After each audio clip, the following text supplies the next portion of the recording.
Paris Olympic 2024ত পুনৰ ইতিহাস ৰচিবলৈ সাজু হৈছে 22 বছৰীয়া মনু ভাকেৰ।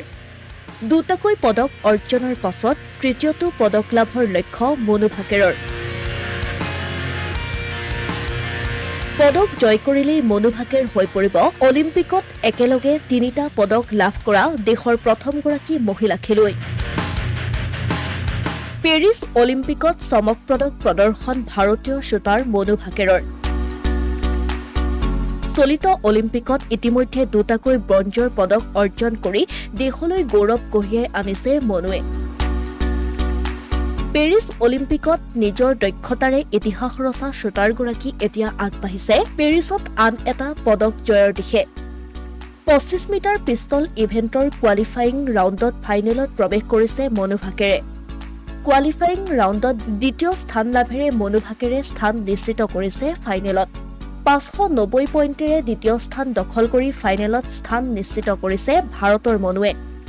শনিবাৰে দুপৰীয়া 1 বজাত অনুষ্ঠিত হ'ব মনু ভাকেৰৰ খেল।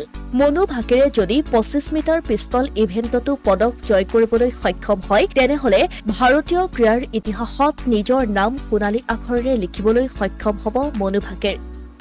কিয়নো অলিম্পিকৰ একেটা সংস্কৰণতেই 3টাকৈ পদক জয় কৰা প্ৰথমগৰাকী ভাৰতীয় মহিলা খেলুৱৈ হিচাপে পৰিগণিত হ'ব মনু। উল্লেখ্য যে ইতিমধ্যে 10 মিটাৰ এয়াৰ পিষ্টল উইমেন আৰু 10 মিটাৰ মিক্সড পিষ্টল ইভেণ্টত পাৰদৰ্শিতা প্ৰদৰ্শন কৰি মনু ভাকেৰে ইতিমধ্যে ৰচনা কৰিছে ইতিহাস। দেশ স্বাধীন হোৱাৰ পাছত একেটা অলিম্পিক ছিজনতে 2টা পদক লাভ কৰা প্ৰথমগৰাকী খেলুৱৈ হৈ পৰিছে মনু। উল্লেখ্য যে 14 বছৰ বয়সৰ পৰা শ্বুটিং আৰম্ভ কৰা মনু ভাকেৰে ইউনিভাৰ্চেল পাব্লিক ছেকেণ্ডেৰী স্কুলৰ পৰা স্কুলীয়া শিক্ষা সম্পূৰ্ণ কৰিছিল।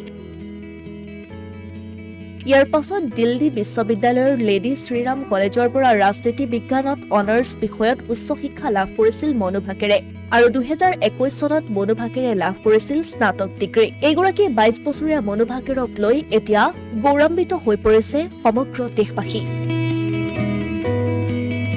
Asomiya Pratidin digital desk.